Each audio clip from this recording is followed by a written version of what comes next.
Selamat siang semuanya, terutama untuk Bapak Ahmad Ferdian Syobur, Eskom MSI. Saya Erika Pranata dengan NIM 8040190049 dari kelas 12 MS5. Di sini saya akan menjelaskan mengenai MIT dan tugas saya. Pertama-tama saya akan menjelaskan MIT saya terlebih dahulu, yaitu tentang perancangan aplikasi perpustakaan dalam bentuk prototipe yang menggunakan aplikasi Balsamiq. Nah, ini adalah prototipe dari aplikasi perpustakaan yang saya buat. Aplikasi ini bernama Kirin Library Application, yang merupakan aplikasi perpustakaan yang bernama Perpustakaan Kirin. Nah, jadi ini adalah tampilan saat pengguna pertama kali membuka aplikasi ini. Di sini ada tulisan welcome dan ada kotaknya berwarna ungu. Di sini ada tombol pick color. Jadi pengguna bisa mengubah warna dari kotak ungu ini menjadi warna lain sesuai keinginannya dari tombol pick color ini. Nah, kemudian ada choose. Jika pengguna ingin melogin, tinggal tekan login saja. Jika pengguna ingin menutup aplikasi ini, tinggal tekan exit. Contohnya nih, kita login. Nah, maka akan muncul menu login seperti ini. Di sini juga ada tombol pick color lagi untuk mengubah warna dari kotak ini. Jadi pengguna bisa sesuai kemauan dia untuk mengubah warnanya. Misalnya warna kuning, hijau, atau yang lainnya. Contohnya di sini warna ungu. Kemudian di sini pengguna akan mengisi username-nya, mengisi password-nya juga. Nah, jika pengguna lupa, bisa tekan forget password, klik here. Kemudian di sini ada tombol back dan tombol login. Jika back, kita akan kembali ke menu welcome tadi. Nah, jika login, maka pengguna akan memasuki beranda utama dari Kirin Library ini. Nah, di sini adalah tempat dari informasi perpustakaan Kirin. Di sini ada tombol back. Jika kita tekan, akan kembali ke menu login. Nah, jika kita tekan welcome, di sini ada tombol welcome juga. Kita tekan, akan langsung kembali ke menu welcome utama. Nah, kita coba tekan lagi. Nah, kemudian di sini ada notes. Jadi pengguna bebas untuk menulis notes di sini atau pengingat atau apapun yang diinginkan bisa ditulis di sini. Kemudian di sini juga ada tombol pick color. Jadi note di sini bisa kita ubah warnanya. Misalnya di sini warna hijau tua. Nah, di sini juga pengguna bisa melihat kalender di sini. Kemudian di sini ada menu bar. Di sini ada data, transaction, report, sama exit. Nah, kita coba misalnya data. Data di sini terdapat menu anggota sama menu buku. Kita coba dulu menu anggota misalnya. Nah, maka akan muncul form dari menu anggota. Di sini ada tombol back. Jika kita tekan akan kembali ke beranda ini lagi. Kita tekan lagi misalnya menu anggota. Nah, kemudian di sini ada tempat untuk menampilkan daftar dari anggota perpustakaan Kirin. Nih nama-namanya ada di sini. Seperti ini Park Jimin, John Jungkook misalnya, Kim Namjoon dan Kim Taehyung. Kemudian di sini ada tempat untuk mencari data. Di sini ada pilihan. Kemudian pengguna tinggal memilih ingin mencari berdasarkan apa. Contohnya di sini ada program studi, berdasarkan no, atau berdasarkan NIM, nama, kelas, atau berdasarkan semester. Contohnya kita di sini berdasarkan program studi. Nah, jadi yang kita lihat di sini adalah bagian program studi ini. Nih. Kemudian misalnya saya cari dengan kata sistem. Nah, jadi dari data ini akan muncul yang bertulisan sistem, ada tulisan sistemnya berdasarkan program studi ini. Contohnya di sini ada Park Jimin. Berdasarkan program studinya ia sistem informasi. Nah, jadi dengan yang tulisannya ada tulisan sistem akan muncul di tampilan ini. Kemudian di sini juga ada tombol-tombol. Ini ada tombol tambah anggota. Jadi jika pengguna ingin menambah anggota Kirin Library ini, tinggal tekan tombol tambah anggota. Nah, akan muncul form seperti ini. Pengguna tinggal input saja nomornya, NIM-nya, namanya, kelas, semester, dan program studi. Jika sudah, pengguna tinggal menekan tombol save seperti ini. Nah, jika batal juga bisa, tinggal tekan cancel. Kemudian jika pengguna ingin mengedit dari anggota ini, daftarnya, ingin mengubah datanya, ingin mengedit. Misalnya saya ingin mengedit Pak Jimin, saya tekan, kemudian saya pilih edit anggota. Nah, kemudian akan muncul data seperti ini. Tinggal diedit saja apa yang ingin diubah oleh pengguna. Kemudian di sini bagian nomor anggota ada combo box. Jadi jika pengguna ingin mengedit anggota yang lain, tinggal tekan combo box ini saja. Nah, ada daftar nomornya. Misalnya saya tekan yang ini. Nah, Pak Jimin. Jika pengguna ingin mengedit, tinggal ubah saja data dari Pak Jimin ini. Kemudian tinggal save. Jika pengguna ingin membatalkan, juga tinggal tekan cancel jika tidak jadi mengeditnya. Nah, kemudian ada tombol hapus anggota. Jadi jika pengguna ingin menghapus salah satu dari anggota di daftar ini, tinggal tekan saja. Misalnya ingin menghapus nomor 015. Tinggal tekan hapus anggota, kemudian akan muncul pesan seperti ini. Pesan seperti ini digunakan agar mana tahu saja pengguna salah tekan. Jadi datanya tidak akan langsung terhapus, tapi akan ditanyakan dulu, apakah data dengan nomor 016 ingin dihapus? Jika iya, tinggal tekan yes saja.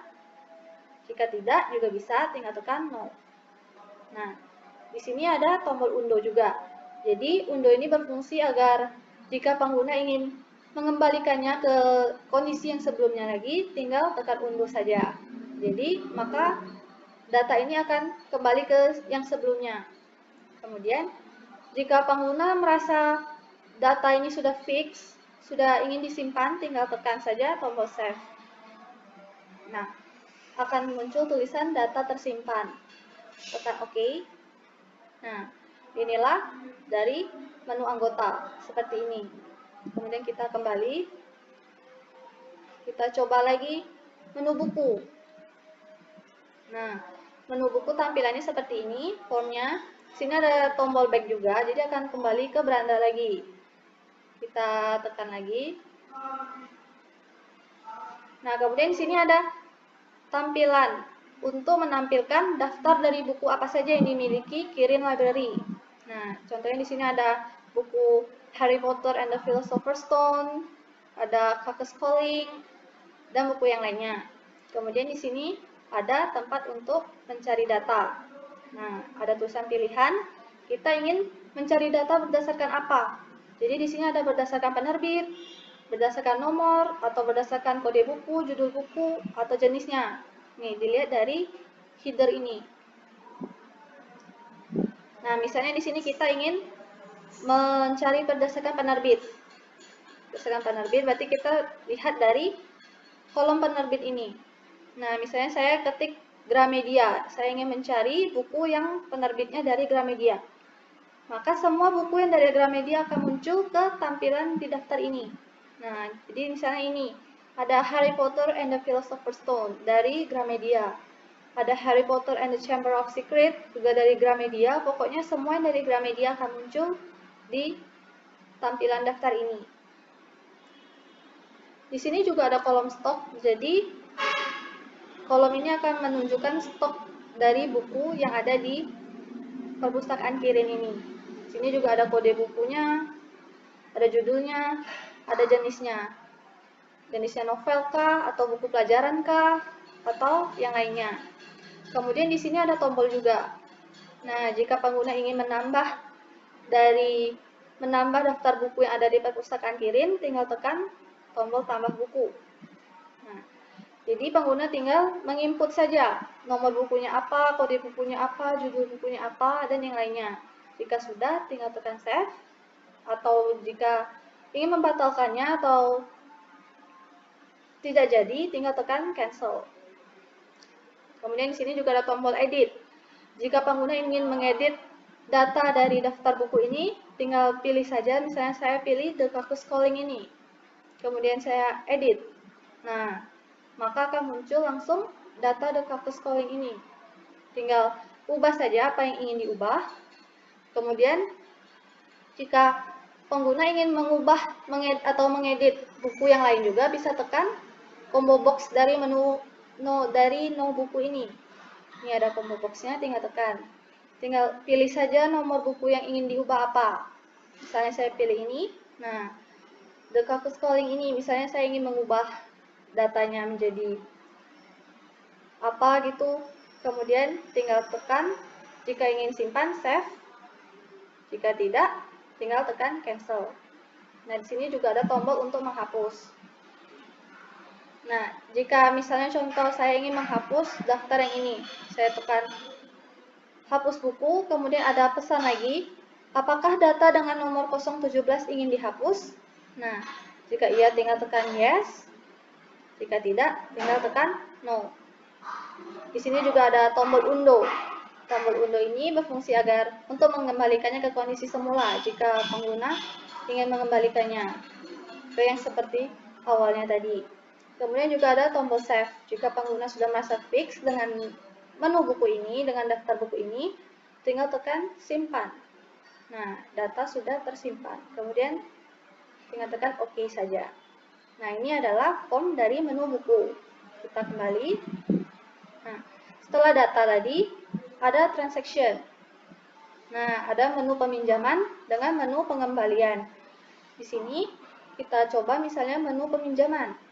Nah, ini adalah form untuk jika ada yang ingin meminjam buku. Sini ada tombol back juga. Ini digunakan untuk kembali ke beranda tadi. Kita tekan lagi. Nah, kemudian di sini ada daftar. Sini adalah tempat untuk menampilkan daftar dari siapa saja yang sudah meminjam buku di Kirin Library. Di sini ada nomornya, kode pinjam, NIM, nama, kode bukunya, tanggal pinjamnya, dan jumlah buku yang dipinjam. Misalnya di sini ada Kim Taehyung, jumlah buku yang dipinjamnya 1, buku yang dipinjamnya, buku yang memiliki kode ini, dan yang lainnya. Kemudian di sini ada tempat untuk mencari data agar lebih mudah dan lebih cepat. Nah, di sini ada pilihan, kemudian ingin mencari berdasarkan apa? Bisa dilihat di sini, baik berdasarkan kode pinjam atau nomor, NIM, kode buku, dan tanggal pinjam. Misalnya saya di sini berdasarkan kode pinjam. Nah, kita lihat saja kode pinjam ini berdasarkan kotak ini, kolom kode pinjam. Kemudian saya cari yang kode pinjamnya ada kata tulisan 07.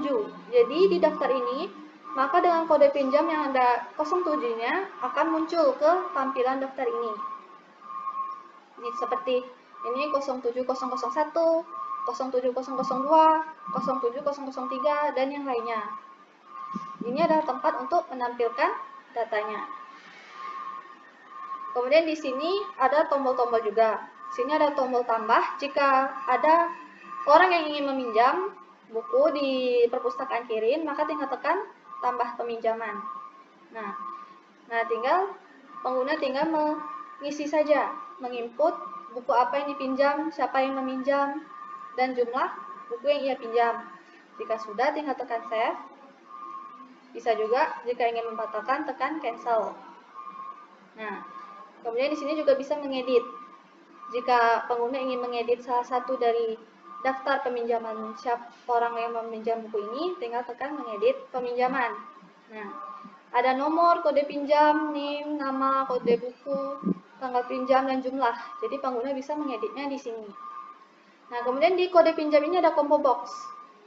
Jika pengguna ingin mengedit data lain, tinggal tekan saja di combo box ini. Nah, misalnya saya tekan yang 003, maka akan muncul langsung datanya seperti ini. Jadi pengguna tinggal mengedit saja apa yang ingin diedit. Jika sudah, tekan save. Jika ingin membatal, juga bisa tekan cancel. Kemudian sini ada tombol hapus juga. Jadi jika pengguna ingin menghapus data di menu peminjaman buku ini, tinggal pilih saja ingin menghapus data yang mana, kemudian tekan hapus. Nah, akan muncul pertanyaan lagi, apakah data dengan nomor 003 ingin dihapus? Jika iya, tekan yes.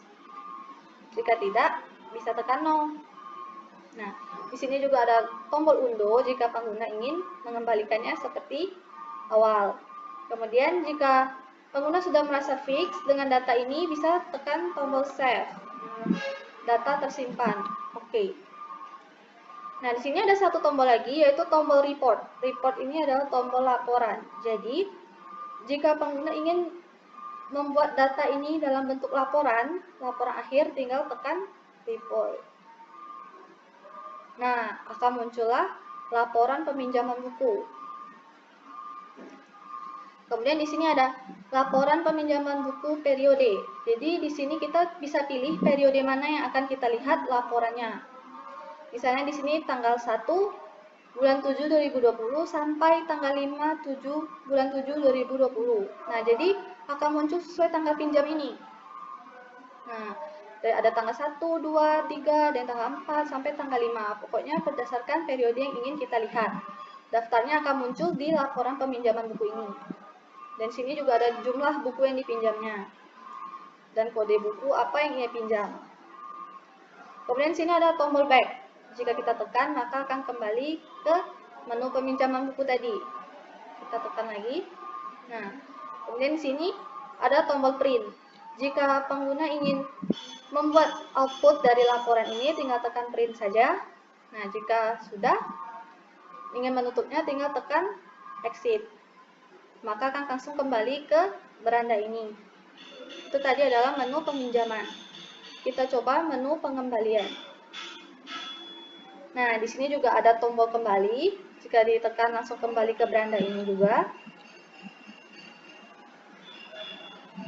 Kemudian di sini juga ada daftar tampilan dari siapa saja yang sudah mengembalikan buku di perpustakaan Kirin. Di sini ada kode pinjamnya, NIM-nya, namanya, kode buku yang ia pinjam, tanggal pinjamnya, tanggal baliknya. Di sini juga ada denda. Jadi jika peminjam mengembalikan buku lewat dari masa waktu, akan dikenakan denda. Di sini juga ada status. Nah, jika ia sudah mengembalikannya, maka statusnya akan centang. Kemudian di sini ada tempat untuk mencari data juga. Misalnya berdasarkan kode pinjam. Kode pinjam berarti di sini. Kita cari 07. Maka kode pinjam yang ada 07-nya akan muncul di daftar ini. Sehingga pencarian data ini menjadi lebih mudah dan lebih cepat. Jadi berdasarkan ada pilihannya mau berdasarkan apa. Kemudian di sini juga ada tombol-tombol. Nah, di sini tidak ada tombol tambah seperti menu peminjaman buku karena di sini daftar peminjaman bukunya akan langsung terakses di sini. Jadi kita tinggal mengedit saja apakah orang yang meminjam buku tersebut sudah mengembalikan atau belum. Contohnya seperti ini, kita edit. Nah, muncullah datanya seperti ini. Di sini ada kode pinjam, ada combo box. Kita juga tinggal pilih saja mau pilih kode pinjam siapa. Nih, misalnya saya memilih ini, maka datanya akan langsung keluar di sini. Kemudian tanggal pinjamnya juga ada combo box-nya, tinggal memilih tanggalnya, tanggal baliknya. Kita tinggal pilih tanggal kapan ia mengembalikan buku. Dan kemudian ada statusnya. Jika ia sudah mengembalikan, maka kita ubahlah statusnya menjadi centang. Kemudian jika kita sudah mengeditnya, tinggal tekan save. Nah, kemudian jika ingin cancel juga bisa. Kemudian di sini juga ada tombol hapus. Jika pengguna ingin menghapus salah satu data dari menu pengembalian buku, tinggal tekan saja datanya, kemudian kita tekan hapus. Nah, apakah data dengan kode 07003 ingin dihapus? Pilih ya atau tidak. Kita tekan ya, maka nanti data itu akan terhapus. Jika no, maka data itu tidak jadi terhapus. Kemudian juga ada menu undo, tombol undo. Tombol undo ini berguna agar pengguna ingin mengembalikannya ke seperti sebelumnya. Kemudian jika pengguna sudah merasa data ini sudah tepat dan ingin menyimpannya, juga tinggal menekan tombol save. Nah, akan muncul data tersimpan. Kita tinggal tekan OK.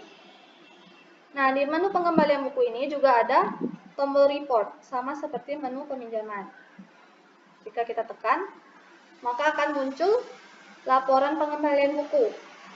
Nah, di sini ada dari mana sampai mana. Kita tinggal pilih periodenya, misalnya dari tanggal 4 sampai tanggal 14 bulan Juli. Jadi yang dilihat adalah tanggal baliknya. berdasarkan tanggal baliknya yang dari tanggal 4 sampai tanggal 14 Juli, maka akan muncul datanya di laporan pengembalian buku ini. Apakah statusnya sudah dikembalikan? Semuanya akan muncul di laporan ini. Kemudian ada tombol back. Back ini maka akan kembali ke menu pengembalian buku tadi. Kita tekan lagi. Kemudian print ini, jika pengguna ingin membuat output dari laporan pengembalian buku ini, tinggal tekan print saja. Kemudian exit jika ingin menutup laporan pengembalian buku ini langsung. Nah, langsung kembali ke menu beranda awal tadi. Kemudian tadi transaction, kemudian ada report. Nah, ini sama saja untuk melihat laporan, cuman di sini akan lebih cepat jika kita langsung ingin melihat laporan itu. Contohnya menu laporan peminjaman. Nah, ini adalah lapor peminjaman buku. Seperti yang tadi saya jelaskan. Kemudian kita tinggal tekan tombol exit jika ingin menutup. Kemudian di sini juga ada menu laporan pengembalian. Seperti tadi juga, ini laporan pengembalian buku. Kemudian kita tekan exit. Tekan kembali langsung ke sini. Kemudian di sini ada tombol exit. Nah, tombol exitnya jika kita tekan, akan langsung kembali ke menu welcome lagi. Jika pengguna ingin login lagi, tinggal tekan saja seperti tadi menu login. Jika tidak, maka pengguna akan menutup aplikasi ini. Jika ditutup, maka aplikasi ini akan langsung tertutup. Nah, sekian penjelasan dari aplikasi perpustakaan yang saya buat ini. Terima kasih. Nah, jadi ini adalah prototipe dari website Universitas Dinamika Bangsa yang saya buat. Ini adalah tampilan awal yang akan muncul jika kita membuka website Unama pertama kali. Di sini terdapat jam kerja, yaitu jam kerja para staf dari Senin sampai Sabtu jam 8 sampai 20.30. Di sini juga terdapat logo. Nah, logo ini jika kita tekan akan selalu membawa kita ke beranda paling awal. Contohnya seperti ini.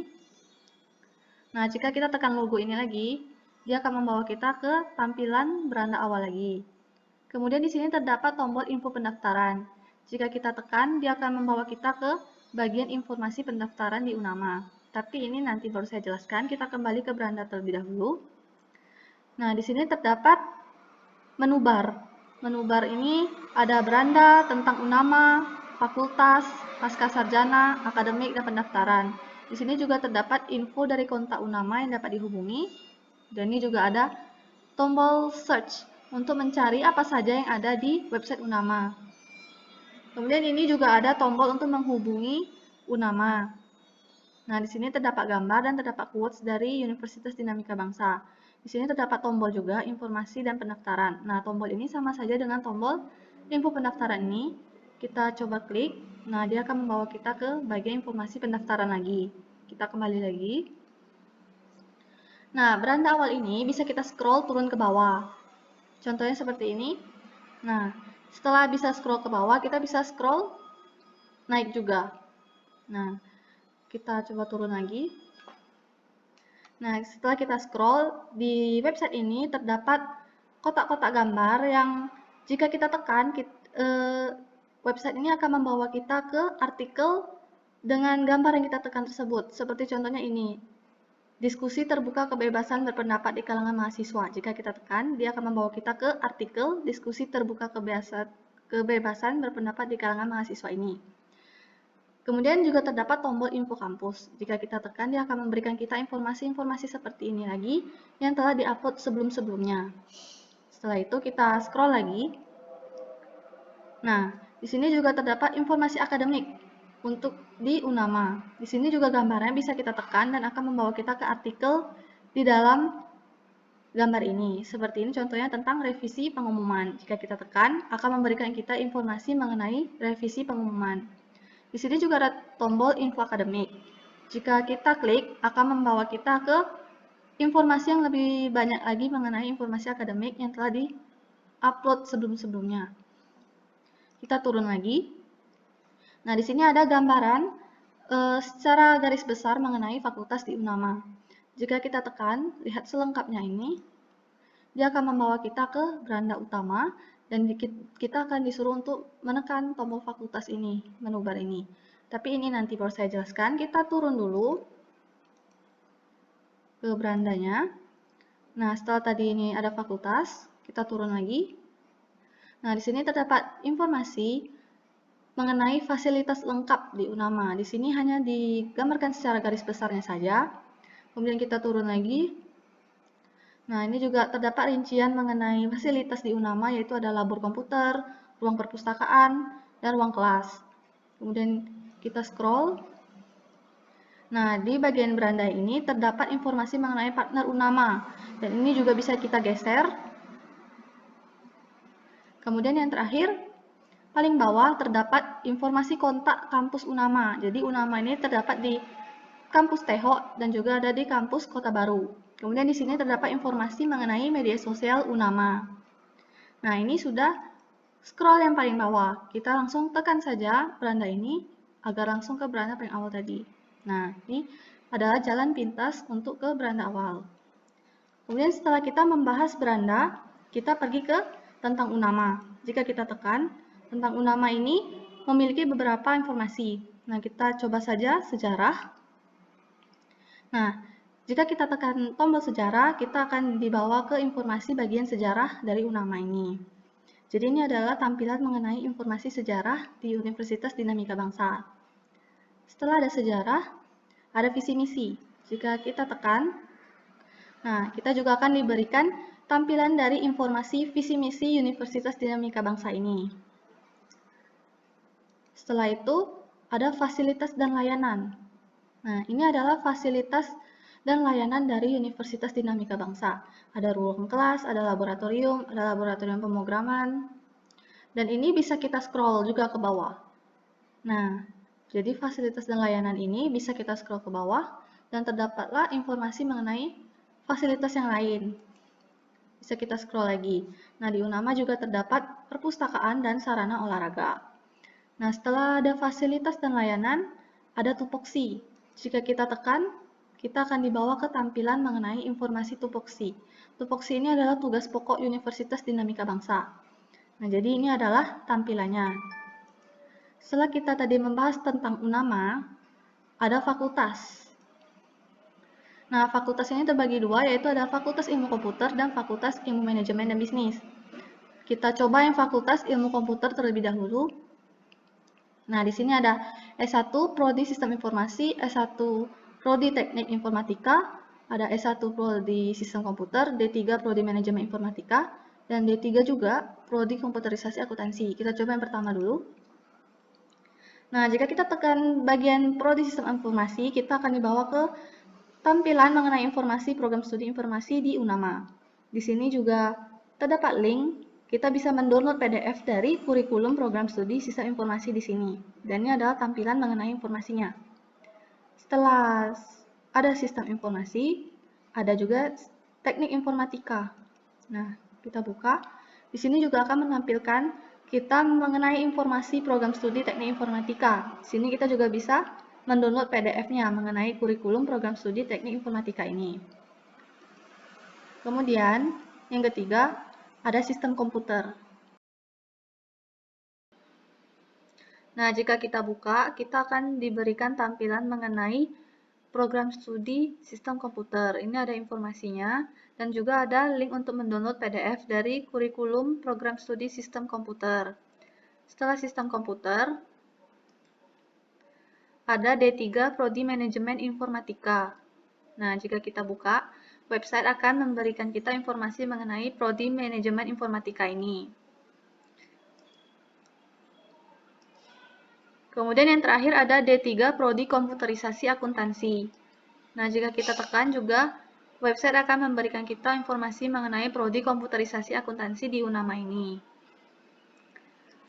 Setelah komputerisasi akuntansi, itu tadi adalah dari Fakultas Ilmu Komputer. Setelah itu ada Fakultas Ilmu Manajemen dan Bisnis. Jika kita tekan, nah maka akan muncul dua lagi, yaitu ada Prodi Kewirausahaan dan Prodi Manajemen. Jika kita tekan, nah di program studi kewirausahaan ini, kita akan diberikan informasi mengenai program studi kewirausahaan di UNAMA. Setelah itu, ada S1 Prodi Manajemen. Jika kita tekan, kita juga akan diberikan tampilan mengenai informasi program studi manajemen di Universitas Dinamika Bangsa.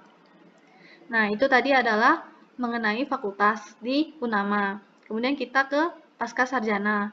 Jika kita tekan, nah kita akan diberikan tampilan dari website Pasca Sarjana. Ini dikhususkan untuk Magister Sistem Informasi Universitas Dinamika Bangsa. Di sini juga ada menu bar, yaitu ada beranda, profil, info pendaftaran, akademik, hubungan kami, dan PMB angkatan XX tahun 2019-2020. Di sini juga ada gambar, kemudian ada tulisan maju bersama mencerdaskan bangsa. Di sini juga ada tombol untuk pendaftarannya. Kemudian kita kembali. Nah, itu tadi adalah bagian dari pasca sarjana. Nah, di sini kemudian ada akademik. Jika kita buka, terdapat beberapa menu lagi. Yang pertama ada kalender akademik. Jika kita tekan, maka kita akan disuguhkan penampilan dari kalender akademik yang ada. Di sini ada kalender akademik 2020 sampai 2021. Kemudian di bawahnya juga ada kalender akademik 2019 sampai 2020. Nah, di sini bisa kita buka, bisa kita tekan di gambarnya atau di tulisannya juga bisa. Misalnya di gambarnya kita buka kalender akademik 2020-2021. Nah, di sini akan ditampilkanlah PDF-nya. Di sini bisa kita scroll dan bisa kita lihat. Kemudian kita juga bisa mendownload PDF-nya. Di sini ada diberikan linknya. Kemudian di sini ada tombol back, kita kembali. Kita akan kembali ke bagian depan kalender akademik ini. Nah, itu tadi adalah kalender akademik. Kemudian ada aturan akademik. Nah, jika kita tekan, kita akan diberikan tampilan mengenai aturan akademik. Di sini ada tampilan dari PDF-nya. Bisa kita scroll dan kita lihat. Kemudian bisa kita download juga PDF-nya di sini. Setelah ada aturan akademik, ada fasilitas dan layanan. Nah, ini jika kita tekan, maka kita akan langsung berpindah ke tentang UNAMA, fasilitas dan layanan tadi. Jadi ini adalah sama saja. Kita langsung terkoneksi ke bagian tentang UNAMA, fasilitas dan layanan. Nah, kemudian ini bisa di-scroll. Ini adalah fasilitas dan layanan mengenai Universitas Dinamika Bangsa. Bisa di-scroll juga. Nah, inilah fasilitas dan layanannya. Kemudian, setelah fasilitas dan layanan, ada informasi beasiswa.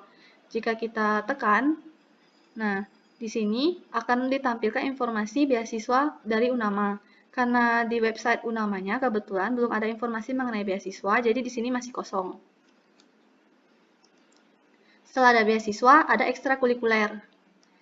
Jika kita tekan, di sini juga nantinya akan ditampilkan informasi mengenai ekstrakurikuler UNAMA. Di sini juga masih kosong di website UNAMA-nya, jadi belum ada informasi mengenai ekstrakurikuler. Kemudian terakhir ada kode etik. Nah, jika kita buka, di sini ada 3 kode etik dosen, mahasiswa, dan tenaga kependidikan. Jika kita tekan kode etik dosen, nah maka kita akan ditampilkan oleh PDF dari kode etik dosen. Di sini bisa kita lihat, bisa kita scroll, dan juga bisa kita download melalui link ini. Setelah kode etik dosen, ada kode etik mahasiswa.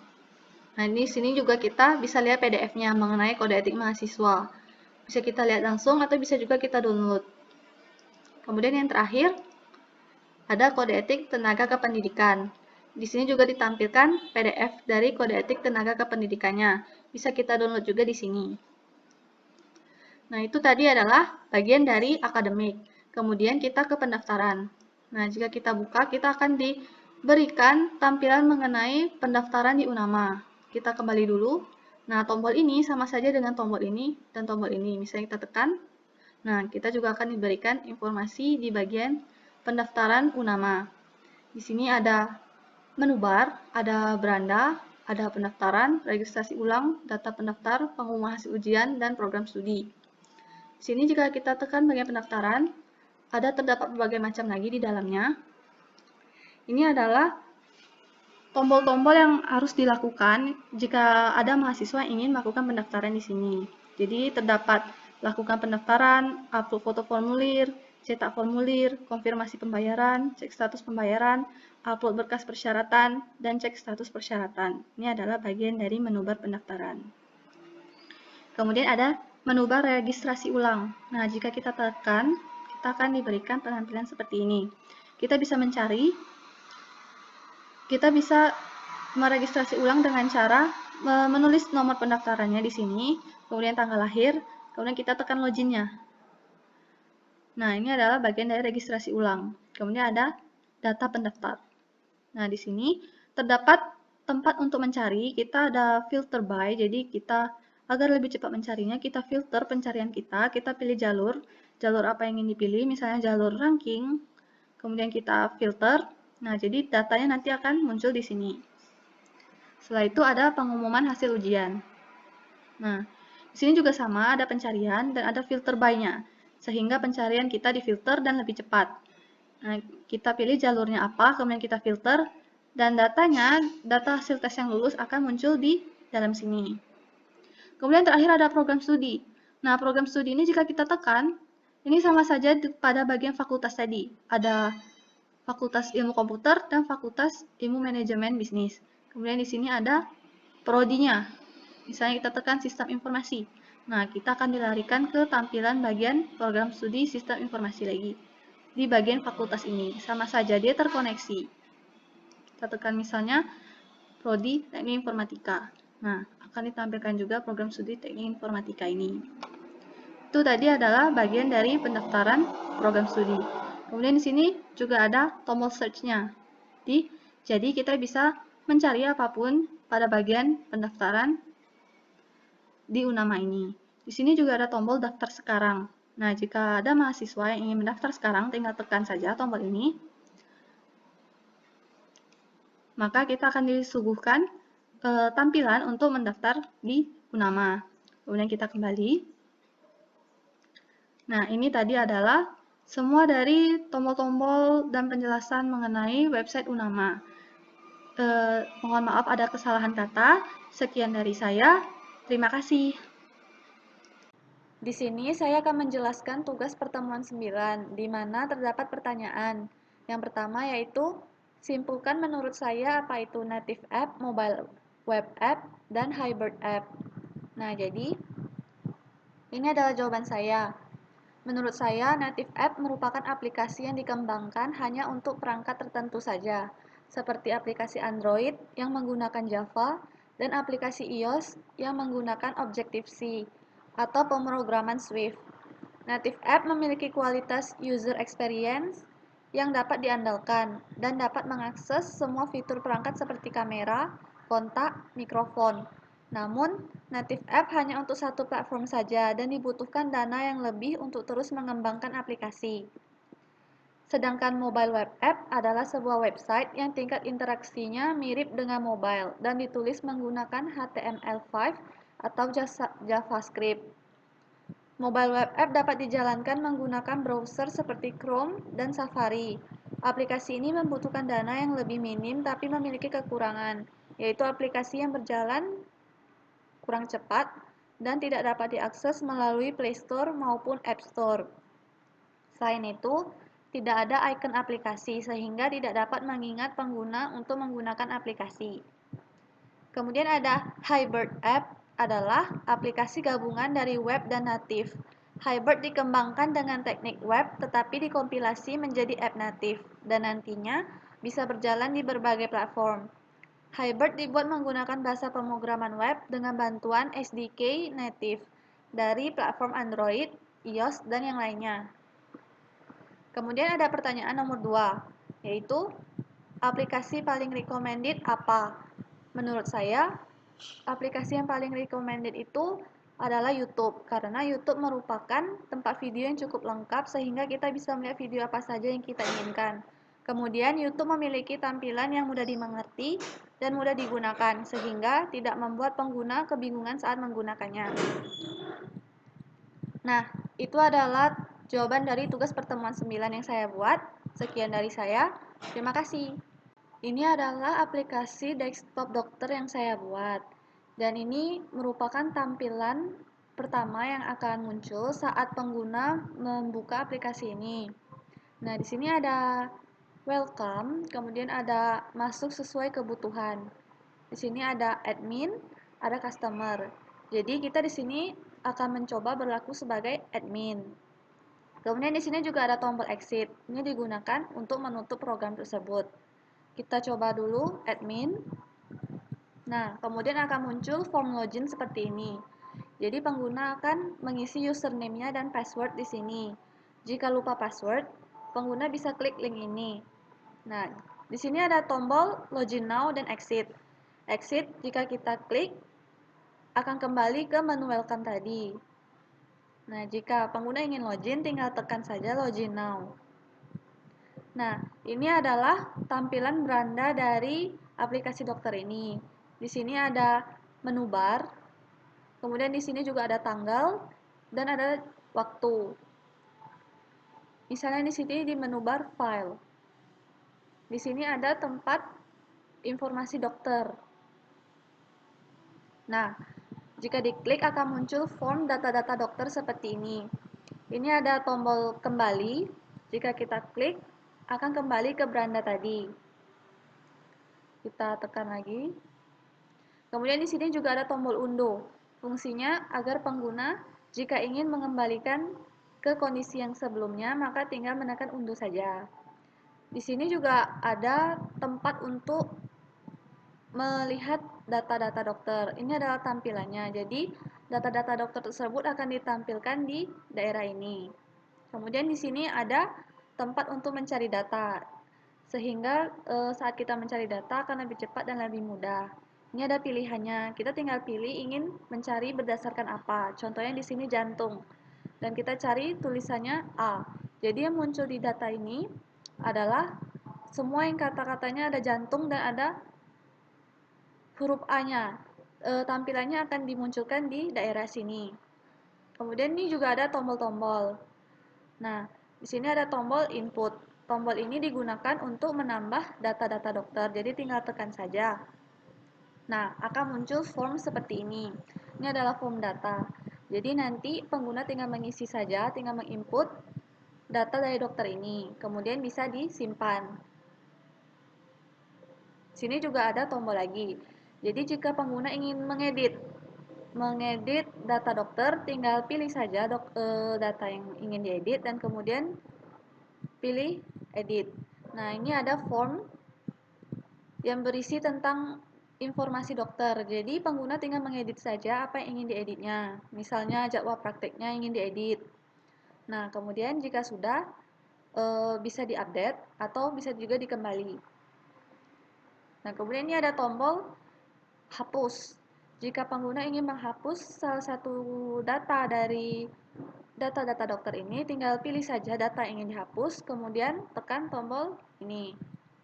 Nah, kemudian ada muncul pesan. Pesan ini berfungsi agar mana tahu saja pengguna salah tekan. Jadi data tidak akan langsung terhapus. Dia akan menanyakan dulu seperti ini. Apakah data dengan nomor 48 ingin dihapus? Jika ya, maka tekan ya. Jika tidak, tekan tidak. Misalnya no. Nah, ini adalah form dari data-data dokter. Kita kembali ke beranda lagi. Kemudian di sini ada tombol exit. Nah, ini berfungsi agar kita untuk keluar dari menu beranda ini. Jika kita tekan, nah akan langsung kembali ke menu login lagi. Kita keluar lagi, akan langsung kembali ke menu awal, welcome. Jika admin ingin login lagi, tinggal klik lagi di sini dan login lagi. Nah, jadi ini adalah desktop application dokter yang saya buat. Sekian dari saya, terima kasih. Demikianlah penjelasan MIT dan tugas yang saya berikan. Mohon maaf bila ada kesalahan kata. Sekian dari saya, terima kasih.